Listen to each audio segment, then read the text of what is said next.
Como tudo terminou. Autor Orfeus para leitura 4 minutos publicado em 14.07. 2021 atualizado em 14.07. 2021 a série Peace. Friendship. Gunn fala sobre um período de tempo que entrou para a história como perestroika. Eram os anos 90 do século XX. A época em que a cortina de ferro caiu depois que foi anunciado oficialmente que a URSS deixaria de existir. E, imediatamente depois disso, as importações de produtos estrangeiros começaram a ser importadas para a Rússia. As crianças russas aprenderam o que eram chupa-chups, chicletes turbo, tamagotchi, dandy, videocassetes e muito mais. A influência de um mundo diferente e desconhecido era palpável. Provavelmente, os primeiros anúncios, que mais tarde encheram as telas de TV, apareceram em videocassetes. Era interessante assistir aos efeitos especiais com os quais eles falavam sobre shampoos, cremes, perfumes e tudo mais importados. Mas o personagem mais memorável dos anúncios daquela época foi, e claro, o elefante Dandy, que anunciava o console de 8 bits de mesmo nome. Isso foi por volta de 1992. Não podemos dizer que a juventude russa não estava familiarizada com videogames antes do console Dendy. Já havia um Spectrum nos anos 80. Mas ele era um computador doméstico de verdade, embora de baixa potência. Além disso, no Spectrum, era preciso esperar meia hora ou até mais para que o jogo fosse regravado do cassete de áudio para a memória do computador. Isso não era bom. Hoje em dia, esse tipo de coisa seria recebido com uma onda de indignação.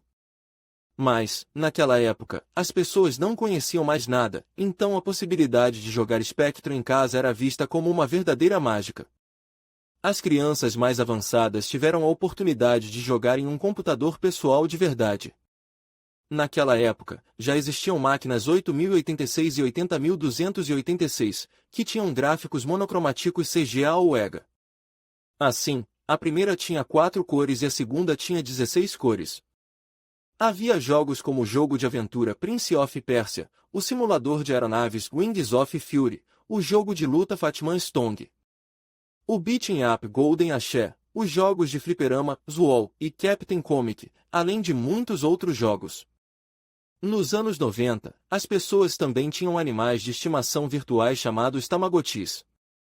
Eles precisavam ser cuidados e alimentados. Essa foi uma verdadeira explosão. Muitas pessoas ficaram tão apegadas aos Tamagotchis que os viam como animais de estimação de verdade. Foi uma das maiores manias dos anos 90. Depois do console Dandy, e claro, talvez até séculos mais tarde, as crianças nas aulas de história estudarão a década de 1990 e haverá uma seção em seus livros didáticos dedicada ao console Dendy. Vale ressaltar que, na década de 1990, o Nintendo original já estava se aposentando, dando lugar ao Sega e ao Super Nintendo de 16 bits. Mas na Rússia, em 1992, tudo estava apenas começando. E claro que os primeiros foram jogos como Super Mario Bros., Tartarugas Ninja 1-3, Cat Felix, Final Fight, Duck Stories, Ninja Gaiden e todos os outros. Assim, nunca houve um momento de tédio na década de 1990. A série Peace. Friendship. Gunn e dedicada às crianças dos arrojados anos 1990. Elas têm todos os hobbies mencionados acima.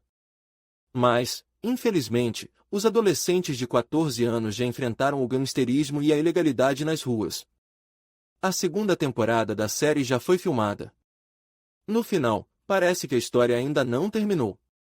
E bem possível que a história seja estendida para uma terceira temporada. A história é bastante triste. Após a primeira temporada, estamos em 1994.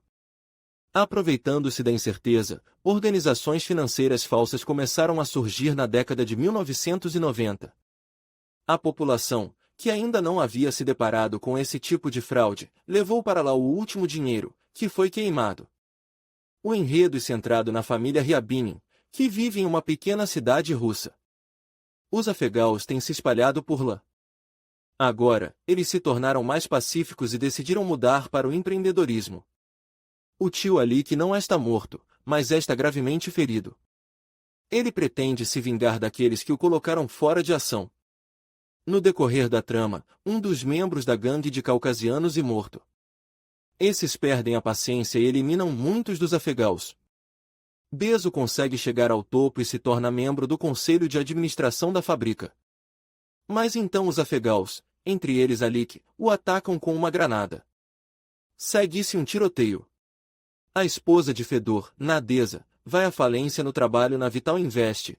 Por causa disso, a família perde o apartamento. Zênia está na Alemanha e decide ficar lá por enquanto.